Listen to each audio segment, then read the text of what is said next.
لا شريك له والله دو جيبو الله صاب مؤمنين الله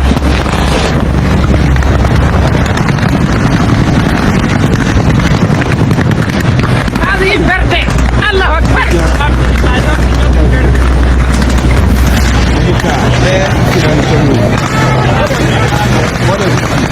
الحمد لله الحمد لله إن جت الله سبحانه وتعالى مقوي تيدا الحمد لله على نعمة الجهاد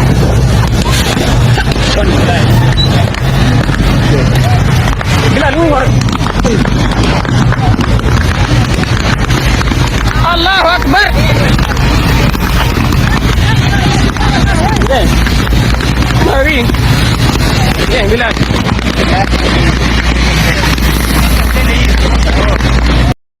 Why are the West trying so hard to eliminate Ibrahim Traore? Why?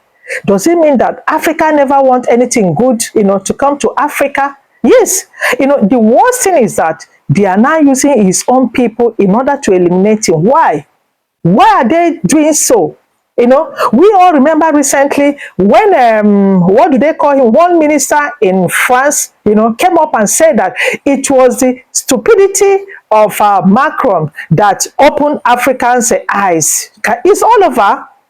Yes, that the Europeans have to team up together to bring Africans down. If not, migration will change hand. The Europeans will be the one migrating to come and washing our plates, sweeping our street. No longer us going there to go and be packing their old people's shit. This is what a minister said in France recently. Yes, recent. Just look at it. Are you seeing it? What the minister said. And now, does it mean that those African leaders are not aware of this news? And they kept quiet, they're conniving with the West in order to bring their own people down for the suffering of of Africans to continue. I don't really understand. You are watching, I hope you're seeing it. Out of anger, Ibrahim Traore has to revenge the death of his soldiers. Yes, the death of his own boys, that have, sworn to defend, their motherland. Those jihadists were sponsored. They came to them unexpectedly and killed a lot of them. But thank God that Ibrahim Traore said never. He will make sure that he bring those people down. Let's continue watching. Let's continue watching. And I thank God that, he's a guy that you cannot push anyhow. Push him one, he push you 10. This is the one we see, today. When they're slapping, hey, please, why are you doing this? They slap here. Hey, why are you doing this? Your own is gone. When they slap you one, slap 10, the enemy will run away. This is the world we find ourselves. Let's continue watching, I hope you're seeing it. Let's continue watching. Yesterday, Ibrahim Traore, the president of Burkina Faso, lost 200 soldiers who were guarding him, killed by the jihadist group. A lot of investigation were done in Burkina Faso, where it was conducted by Traore. What is currently happening?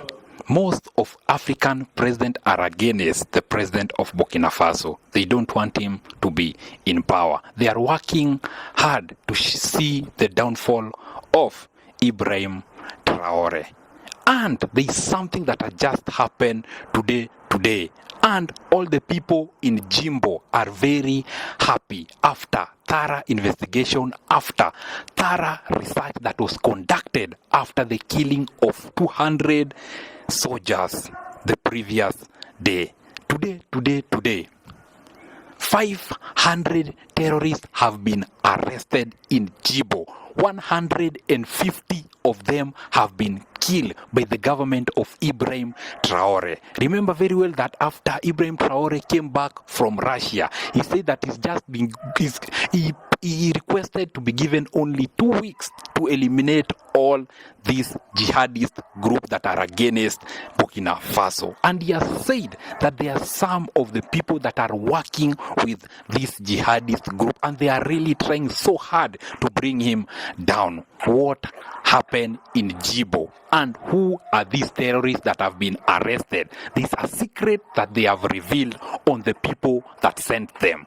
Who are the people that sent this jihadist group that killed 200 soldiers in Burkina Faso? Hello guys, welcome to my YouTube channel. Thank you so much for the support. Thanks so much for the love.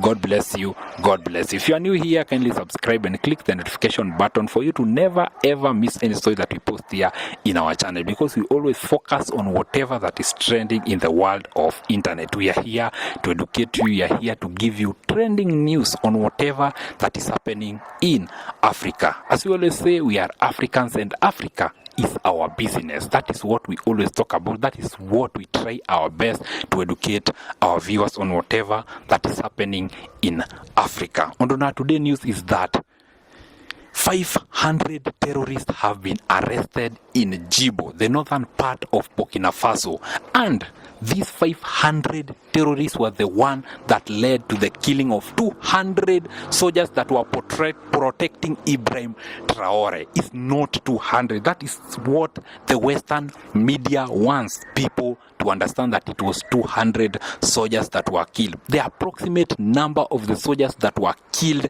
yesterday in Burkina Faso in a serious gun battle between the terrorists and the military of the Burkina base, it was 80 soldiers that lost their life. 70 of them were injured. In that process also, 500 terrorists were arrested. And Ibrahim Traore said that they killed 150 terrorists in also that process. Something that made people to be very happy. The terrorists, after they have been arrested, after a lot of torturing, they confess and reveal the people that sent them to conduct that activities in Burkina Faso. It was the West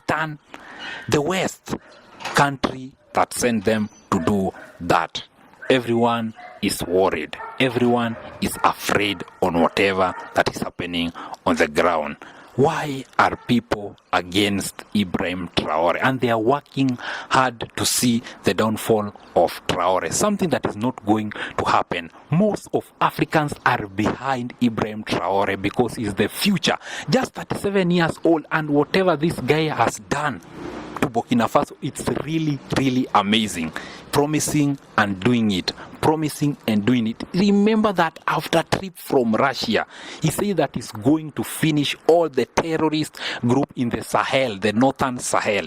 He did it. He's really trying so hard to make sure that the Burkinabés are living a good life without this terror group.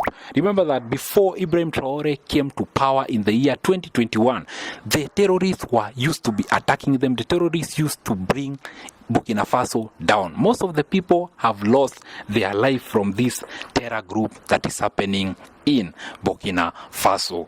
Back then it was known as the Upper Volta, but they are really trying so hard. Ibrahim Traore has given the Burkinabés hope to live. Everyone had lost hope. Everyone didn't know that they were going to survive the generation. But this guy has given also most of the youth in Africa that you can do it.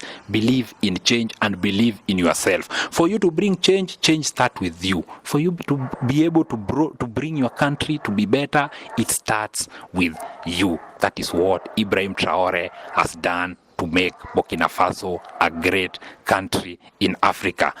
There is so many people that didn't know Burkina Faso back then, the time of Paul Henry Damiba, the time of Compaore, the time of Thomas Sankara. But right now, most of the youths believe in Ibrahim Traore. Not only Africa, but the whole of world. Most of the youth right now have hope that you can lead a certain country. Most of the youth are ready to vie for this big political seat. And we are seeing them in the House of Parliament, right? Because of Ibrahim Traore, like the president of Senegal, who is very young, very, very young, and is also the president. Burkina Faso, the president is only 37 years old and is leading a multitude of Burkinabés because of just hope. Ibrahim Traore, his plan is just to unite the whole of Africa. A lot of propaganda going through this Western media that it was 200 soldiers that lost their life, which is not true. And there is something that has just happened once again. The Venezuela president has sent 200 military to Burkina Faso to go and protect Ibrahim Traore. Everyone didn't see this coming after a meeting in Russia where the president of Venezuela met with Ibrahim Traore, and he promised that he's going to do his best to make sure that this terror group are put down. The terrorists, yesterday, most of them surrendered and most of them were killed in that process. It means that Ibrahim Traore is fighting for the Burkina base with the support of Russia, North Korea, and the support of China. They are really trying so hard to make sure that each and every country in Africa can survive without the support of the West. Most of African countries get 60% of their commodities from the West. Burkina Faso have proven and given hope to countries like Ghana, countries like Namibia, countries like Angola, countries like Mali to believe like something may be done and anything is possible through God. We don't need the West for our country to move forward. We just have to have hope and believe in ourselves. As we are talking, Africa was recognized as the poorest continent in the whole world. Right now, Africa is coming. It means that the West can never ever survive without the support of Africa. They need Africa for them to continue with their daily activities. Viva, viva, viva Traore. You have bring hope to most of African youths. Without you, some people could live without hope. We hope for the best, and we know very well that soon there's going to be change in Burkina Faso. Someone like Paul Henry Damiba, someone like Thomas Sankara, someone like Compaore haven't done whatever that you have done in Burkina Faso, bringing free education. Right now, as you are talking, there is free housing in Burkina Faso. People are living without paying anything. People are not paying tax, a lot of tax in Burkina Faso. Farming activities has increased. The GDP has increased from 18 million. Right now, as you are talking, the GDP of Burkina Faso, it's 23 billion.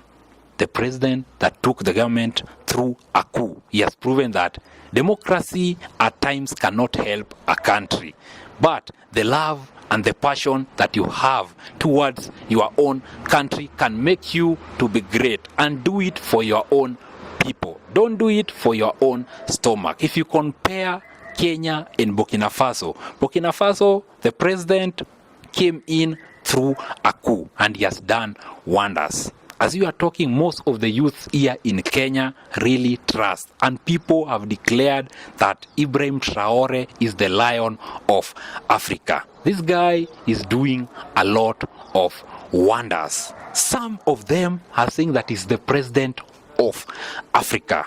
Viva, viva this terrorist group. He has said that he has remained with only 1 week to eliminate this terrorist that is going on in the northern part of Burkina Faso with the help of Russia, China, North Korea, and right now 200 of Venezuelan military